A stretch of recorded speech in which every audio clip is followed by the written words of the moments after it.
So yeah, we're really excited to be up here chatting with Geoff this morning. So I was lucky enough to meet Geoff prior to his expedition in Antarctica, and I saw these guys towing tyres up their driveway in Currumbin and thought that looked like an activity I'd like to get around. So yeah, I've been lucky enough to kind of dip my toes into Geoff's world and hear all about what you got, what drives you and as an explorer. So yeah, we just thought it'd be really cool to share that with everyone for our good people chats. So awesome. Yeah, Geoff, do you want to give us a little bit of a rundown on some of the explorations that you've done? Yeah, I mean, it kind of feels like it's been continual, Nick. We've, obviously the most recent one powered by Blackwood coffee, yeah. Pretty exceptional. I don't think I would have got home without the coffee. Yeah. But, from obviously a very young age, I was always pushing the boundaries, curious whether it be with animals or without animals in the wilderness.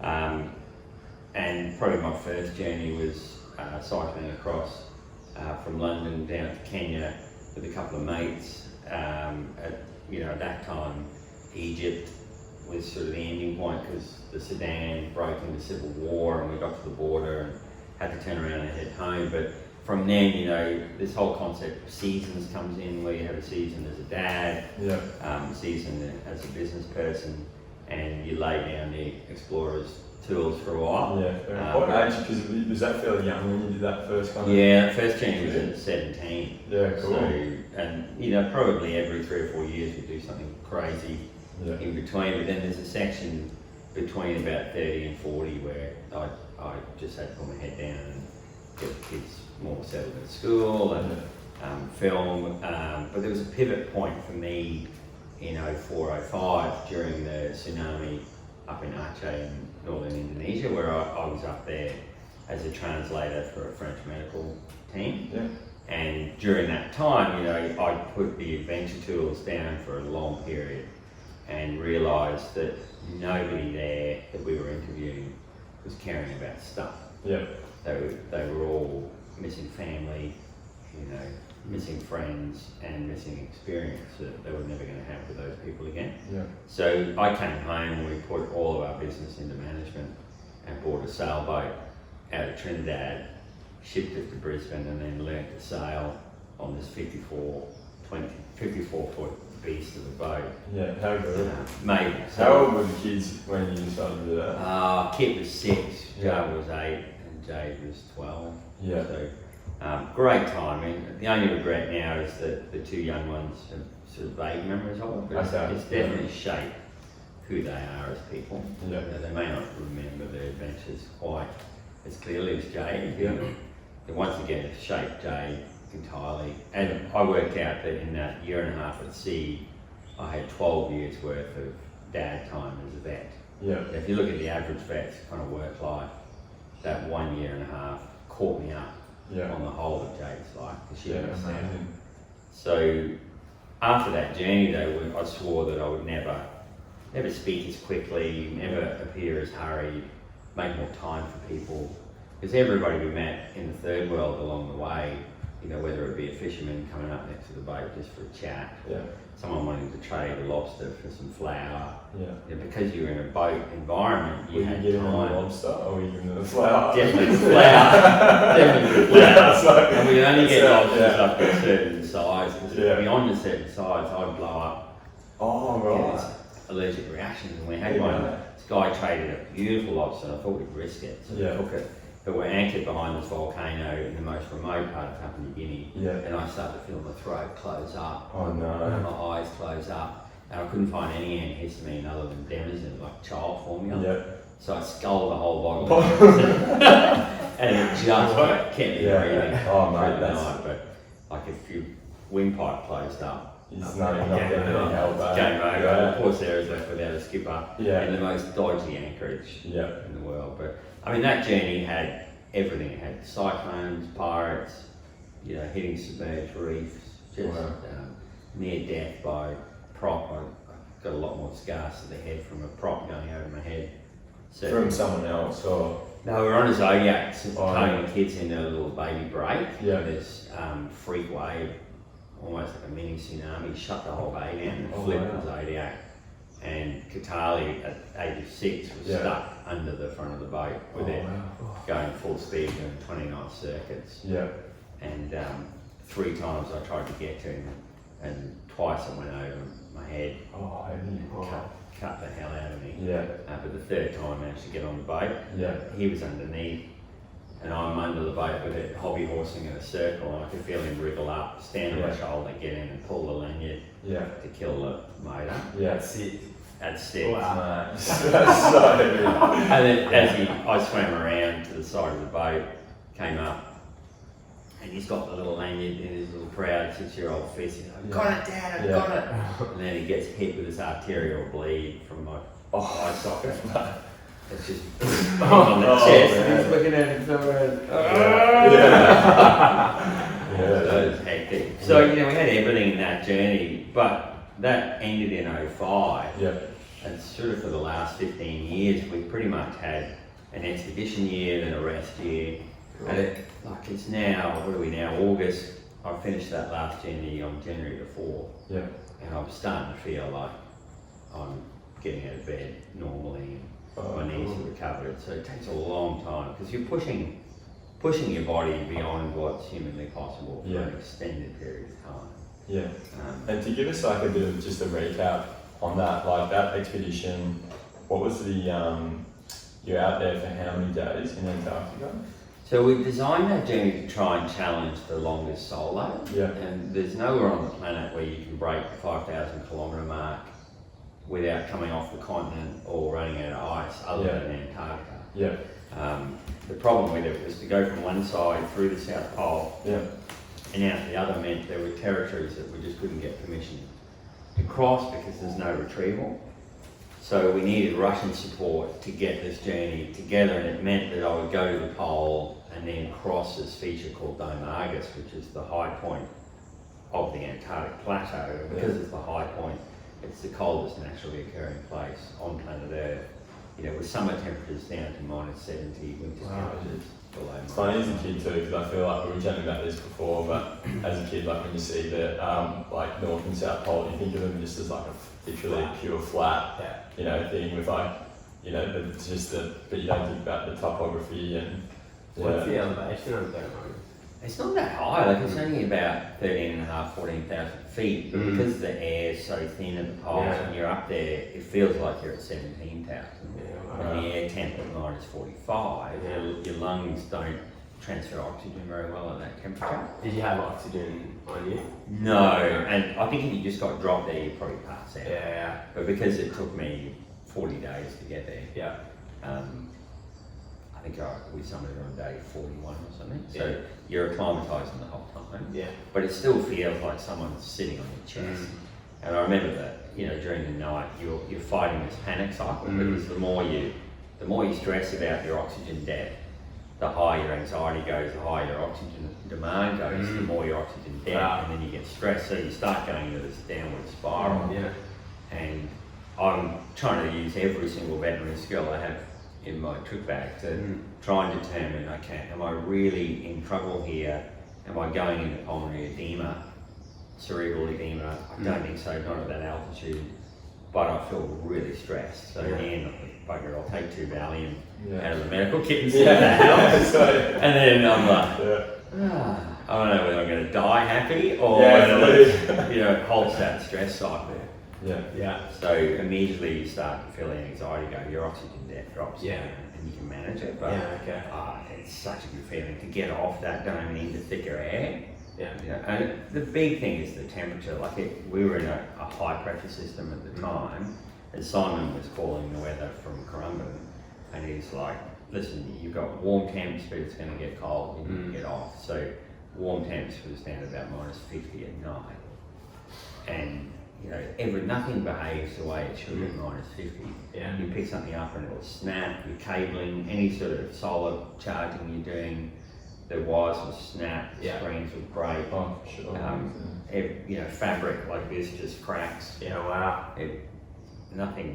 Nothing's easy, so you're continually under this strain. You're constantly fixing stuff. Yeah. And we had a really weird thing happen on Dome Argus where I got there at about 1 in the morning, set the tent up, and I just got out of my powder down suit, take my boots off, and then I heard this gong, like a Chinese gong. And there is a base on the top of Dome Argus that they drive people up to because they can't land aircraft there. The air's too thin to get a plane off the ground. But it's abandoned, and when you think back now, it's probably abandoned because the Chinese were fighting COVID at the time, but they weren't telling anyone. And I'm sitting in the tent, and there's abandoned base with flags flapping, the communist flags there. Then there's this high-pitched scream after the gong, like a woman's scream, like a long, slow 3 or 4 second scream, and every hair on your body standing on end, and you're just like, the hell, am I going crazy here? Or is there someone trapped in the base? So I get dressed, I go outside, and I'm looking for footprints. Only my footprints there. And I walk to the door of the station, and I'm knocking on the door, freaking out, going, what the hell is going on here? And there's no more screaming, it's absolutely silent, just the flap of the flags. And I crack the door open it, and in the lobby are 2 boots that would only be a female's boots. They're small, probably like a size 6, 7 boots in the lobby with nothing next to it. And I'm yelling out, nothing. That is so sketchy. Really scary. Just shut the door and go back to the tent. Go, that's the weirdest thing. Never heard her again. Wow. But anyway, we still don't know where the hell it's going. Probably some form of hypoxia or so that was sort of the high point. But then to get over the dome was the only way I could get into wind flow that would bring me back to my start point. And we had no permission to cross, so I had to get over the dome. The Russian support guys have said, listen, a retrieval from the dome is going to be very difficult. So please don't call us. And to give people some perspective, so you've got 2 sleds, you had 2 sleds towing behind you and powered by a kite and you're on skis yourself, right? Yeah, so you're on skis, you can man haul, but it's so labour intensive. On the dome, it was taking me 15 hours to cover 2 kilometres. So you're in deep powdery snow. You pull one sled forward a kilometre, go back, get the other sled, pull it forward. So you're doing 3 kilometres for every kilometre forward. 2 of those kilometres maximum load.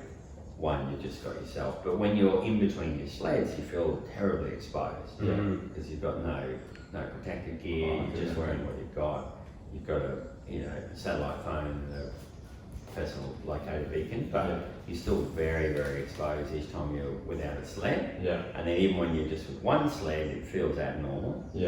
So when you're doing these shuttles, it's playing on your mind, and you're just praying for wind. And I got to a point where, and this is one of the most fascinating things about this journey, is Sarah and my relationship, my wife Sarah, throughout my adventure career has been unique. I don't think I would do a journey now without her blessing, because we've charged off into the wilderness to do journeys that she has said is a bad idea, and we always come back with a tail between our legs. We've got a hammering. So she just has this incredible female wisdom, and I think this is what's so fascinating about our lifestyle, is that we've been exploring the male-female brain under strain, the resilience of that combo for some time, and it really matured during this journey where previously I would get to a point, say on the Sahara journey back in 2009, where I felt we weren't going to make it. We had 9 guys out of 13 have a nervous breakdown on that journey.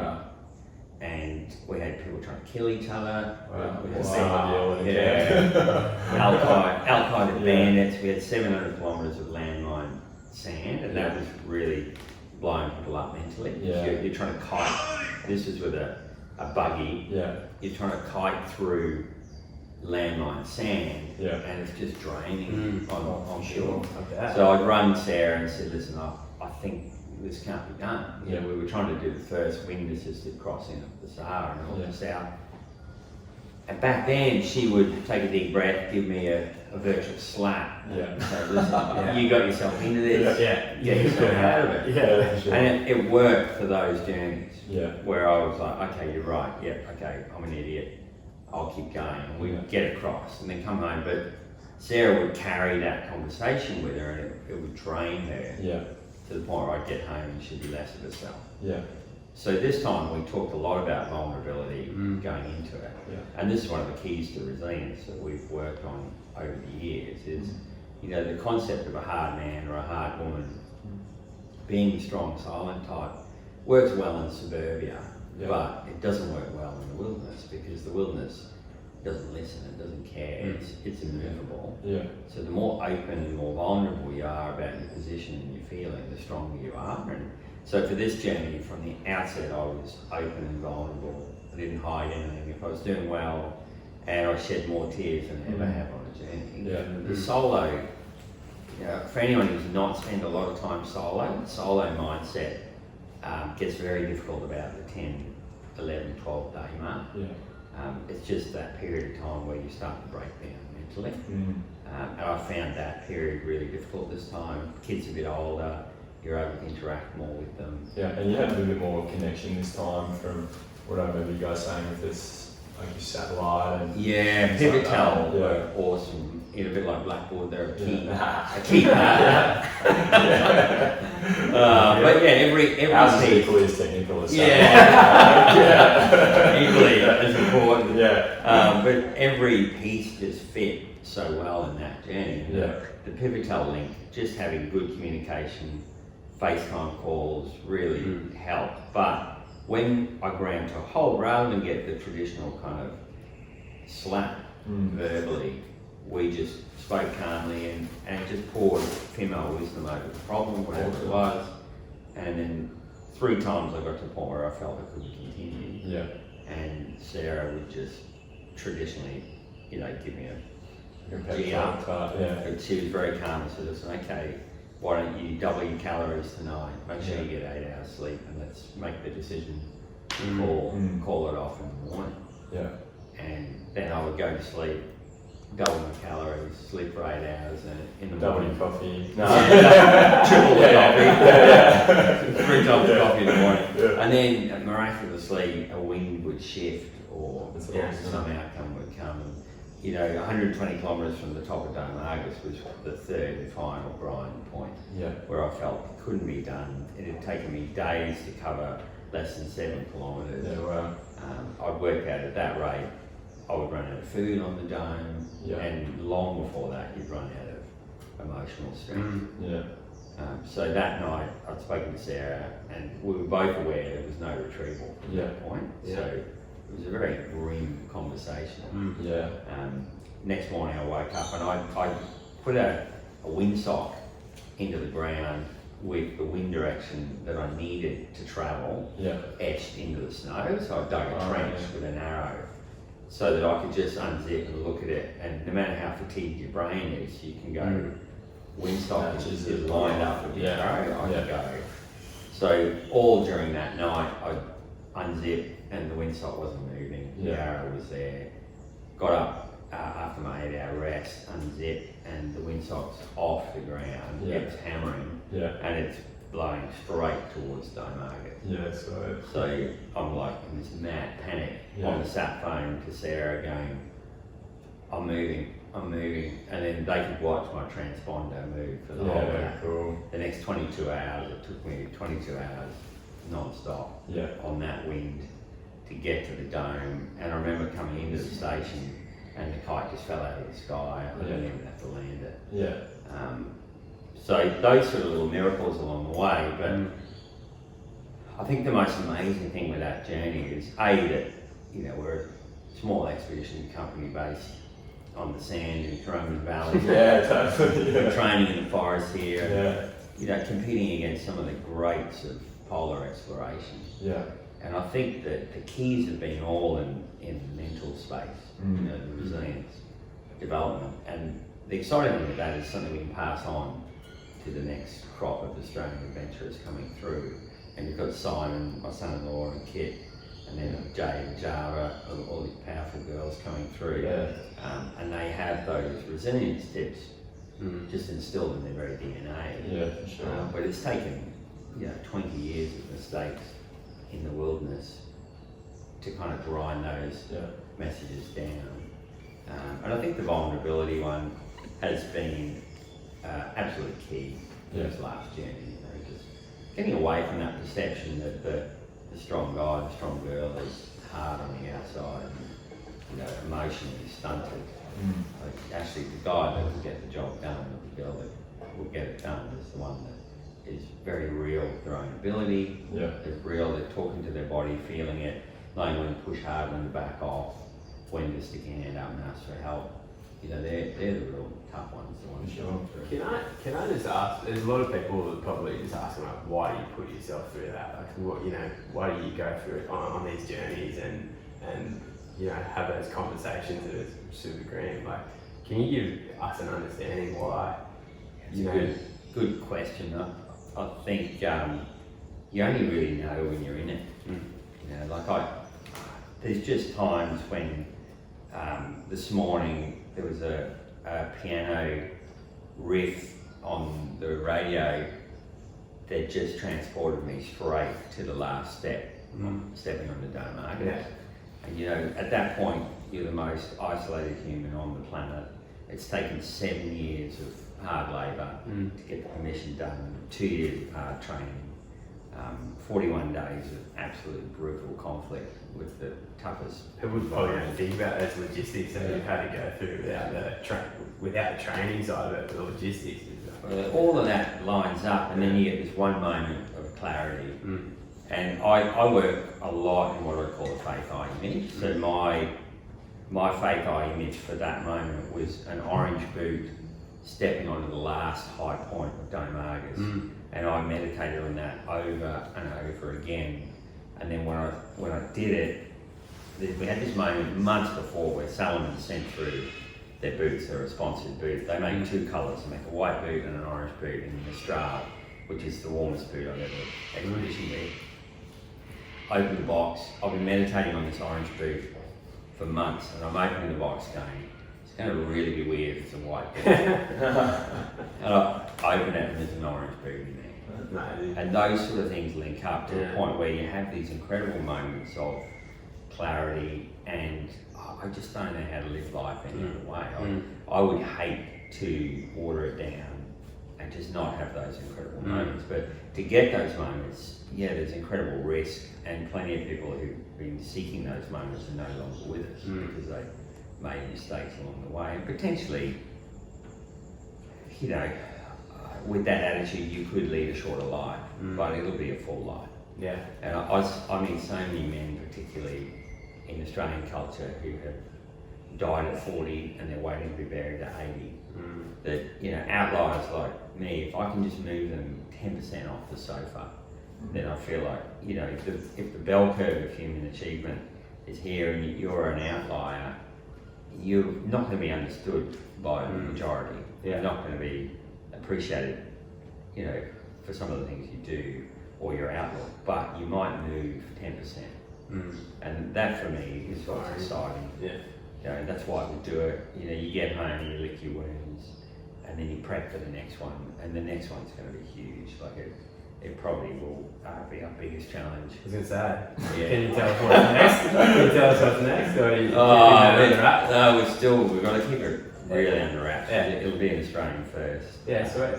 It'll be up in the Arctic Circle, and I'm fascinated with the polar bear, and I don't know how the polar bears wrap into it.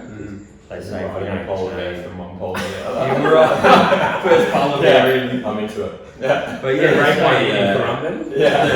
polar bear is going to be gone by 2050. That's a scary. So if we don't change the way we do, so global warming, the whole polar bear is an icon. It's the signature animal. Built a little bit like this guy. But it's a signature animal that signifies what we're doing to the planet. And if we can turn that, I would love the next adventure to tell that story and the global warming story and really get people, because Simon and I saw it in Greenland, our start point was 14 kilometres further inland than we expected it to be.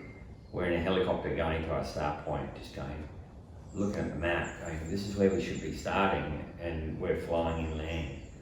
So we've been operating at the extreme end of the planet for some time now, and you still get Muppets going, oh, it's all a scam, you know, it's a normal cycle. You know, man, you just need to see what I've seen. Yeah. You know, you're in the middle of the Alaskan Brooks Range looking up at 7 glaciers and not one of them's left. Wow. And you're just going, no, this is crazy what we're doing. Yeah. So we can definitely change it. And I think probably for the remainder of my adventure career, that'll become a real strong focus. Yeah. We're just getting a bit more militant as a family. Yeah. About just minimising our impact. And we've always, you know, tried to be green and use wind power and minimise our influence. Outdoor toilet. Outdoor toilet. Pee over the veranda instead of save water. But it's an exciting period. But I feel like to some degree, halfway through that last journey, I felt like I would never do an endurance-based journey again. Like it broke me. But then when you finish and you look back and go, there's this incredible meeting point in the male body where wisdom starts to dominate strength. And if you look at most of the polar records that are set, a lot of the endurance ultra marathon guys that you guys, you know, starting to get into that. Don't point but it you know, late 40s, early 50s. But you will find that your physical strength probably peaks early 30s, but your mental strength will peak early 50s, and that's exciting from an Australian polar perspective because we've still got plenty of blood there. And looking at the results from the last Antarctic journey, as a team, we smashed every solo journey, every team journey, every endurance distance to record. So there's still plenty of time there, but it is picking the time to hang your boots up because you can push too hard and end up getting buried down there. So I certainly don't want to do that. We'll probably just change the vehicle, you know, go from skis to horseback. Motorbike. I know from my perspective, like when we started training and Simon told me to come up, I definitely was like, it was super inspiring for me to see you run rings around us on the beach and things, and it definitely set a new, like, you know, bar in terms of when my perspective of, you know, like sometimes I think when you think for the average guy, the time that you're going to be having the best memories of your life or doing, you know, the wildest adventures, it can be really pigeonholed down to people say, oh, I wish I was still in my 20s, I wish I was in my 30s or whatever, and that gave me definitely a perspective shift. Is there like, you know, there's obviously some things in terms of like environmental education and things like that. Is that something that keeps you going to pass that down, or is that just something within yourself that you go, I know, I feel good and I want to keep doing this? I think I'm pretty fortunate. Probably the male role models in my life have never tapped out or retired or gone the white picket fence. Rock, you know, sitting on the rocking chair reading the paper. Sure, oh man's 80 next week and he's still traipsing around the jungles of Indonesia, chasing birds, and you know. But he doesn't even consider himself an adventurer. He just he doesn't understand someone just tapping out. So I think potentially we're more formal in the fact that we're going, no, you can dream, you can create adventures, no matter what your income, you can build an adventure that meets your income. It doesn't have to cost anything, but you have to, for the human spirit to thrive, you've got to be dreaming, you've got to be pushing. It's just the way we're built. So I think the secret to continual energy and getting out of bed in a hurry to put your boots on is to always have a dream that you're pushing for. And you know, people like me can be irritating to people who don't have a dream because of their stuff. It's not my stuff. If you don't have a dream and I'm irritating you because I do, at least I'm agitating and getting you thinking and moving. And I think that'd be jealousy as well. I think potentially, and I think there's a wholeness there that's taken a long time to come. You know, the horse work has been phenomenal for that because a horse can pick very quickly a whole person as to a non-whole person. Yeah. And I've loved working with the horses because it forces you to look in yourself and deal with your stuff. Yeah. I think the thing that definitely struck me about hanging out with you guys when we were training is you could really pick the difference between the guys that they attach their self-esteem to what they'd actually done in terms of adventures.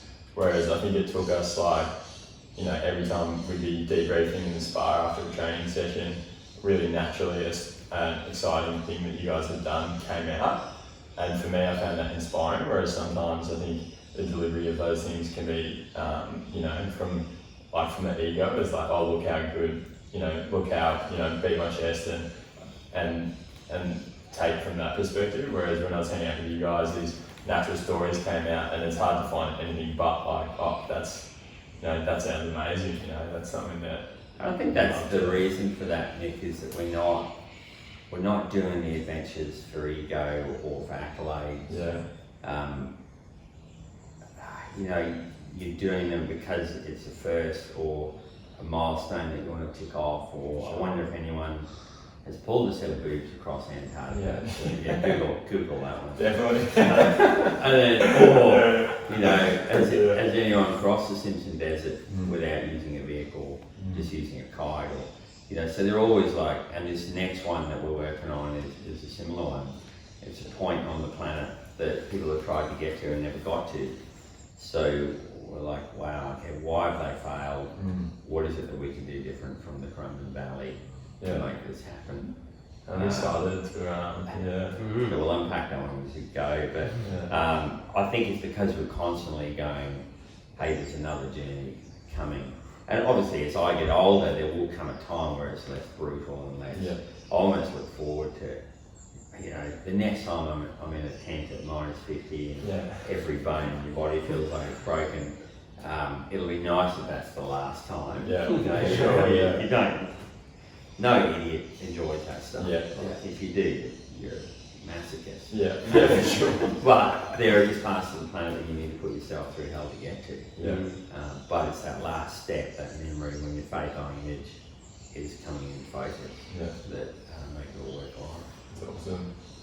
So we've got one question that we want to wrap things up with each of these chats, and it's, if someone dead or alive, who would you choose to have a coffee with and why?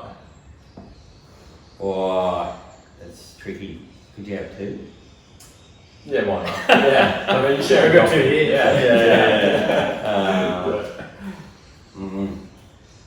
Thinking carefully about that one.